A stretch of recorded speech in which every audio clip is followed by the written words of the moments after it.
நீங்க ஒருத்தான ஒரு crime thriller film பார்க்கணும்னு நினைச்சீங்க அப்படின்னா இந்த படம் உங்களுக்கானது தான். ஜிவி, பிந்து மாதவி, ஸ்ரீகாந்த் இவங்களாம் நடிச்சு டைரக்டர் மாறன் டைரக்ஷன்ல ரீசெண்டா தியேட்டர் ரிலீஸ் ஆகி இப்போ ஓடிடியில் அவைலபிளா இருக்கிற படம் தான் பிளாக்மெயில். இந்த படத்தோட ஸ்டோரி என்ன அப்படின்னா, ஜிவி ஒரு அனாதை. அவர் ஒரு ஒரு பார்மசியில ஒரு டிரைவரா ஒர்க் பண்ணிக்கிட்டு இருக்காரு. அப்படி ஒர்க் பண்ற அந்த பார்மசியில ஒரு பிரச்சனையில அவர் மேல சந்தேகப்படுறாங்க. நீ தான் அந்த தப்பு பண்ணது அப்படின்னு சொல்லி அவரவே கம்ப்ளைண்ட் பண்றாங்க. எங்களுக்கு தேவையான அந்த பணத்தை நீ கொடுக்கலன்னா உன்னை நாங்க கொண்டுருவோம், நீ லவ் பண்ற அந்த பொண்ணை நாங்க ஏதாவது பண்ணிடுவோம் அப்படிங்கிற மாதிரி மிரட்டுறாங்க. இவர் சாதாரண டிரைவரா இருக்கிறார். அப்படிங்கிறப்ப அவங்க கேட்கிற பணத்தை இவரால் கொடுக்கவும் முடியல, இவரால் போலீஸ்க்கும் போக முடியல. அந்த மாதிரி ஒரு பெரிய பிரச்சனை மாட்டிக்கிறாரு. இந்த டைம்ல தனக்கு ஒரு பணம் தேவை அப்படிங்கிறப்ப கோயம்புத்தூர்லயே ரொம்ப ஒரு பெரிய பிசினஸ் மேனா இருக்கிறாரு ஸ்ரீகாந்த். அவரோட பொண்ணை கடத்தி நம்ம அவர்கிட்ட ஒரு பிளாக்மெயில் பண்ணோம்னா அவர் நம்ம கேட்கிற பணத்தை கொடுத்துருவாரு, அவருக்கு பொண்ணுதான் எல்லாமே அப்படிங்கிற மாதிரி ஒரு பிளான் பண்றாங்க. அதுக்காக ஒரு பொண்ணை தூக்க ட்ரை பண்றாங்க.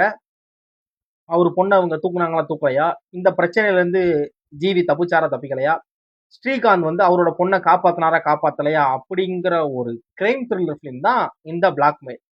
படத்தோட ஸ்டார்டிங்ல இருந்து எண்டு வரைக்குமே ஆடியன்ஸை எங்கேஜ் வச்சுக்கிறதுக்கான எல்லா எலமெண்ட்டுமே படத்துக்குள்ள இருக்கு.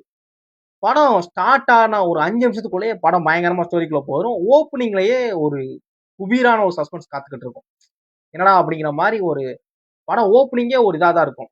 படத்துல ஒரு நாட்டை அவுத்தாங்க அப்படின்னா அடுத்த நாட்டை போட்டுருவாங்க. அந்த மாதிரியான எலமெண்ட் படத்துல நிறைய இருந்துச்சு.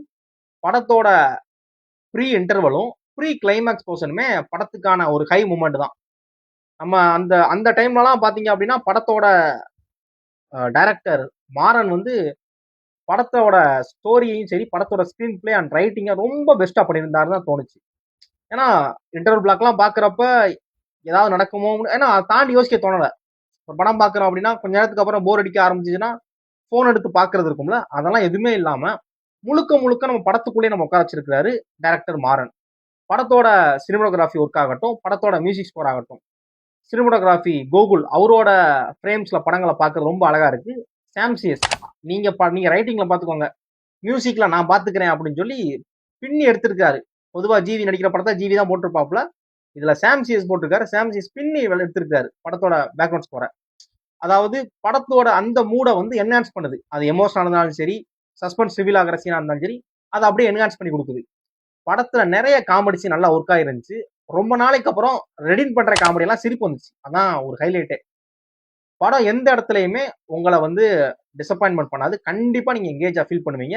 அந்த 2 மணி 2.5 மணி நேரம் ஒர்த்தா இருக்கும். படம் சன் நெக்ஸ்ட் அவைலபிளா இருக்கு, பாருங்க.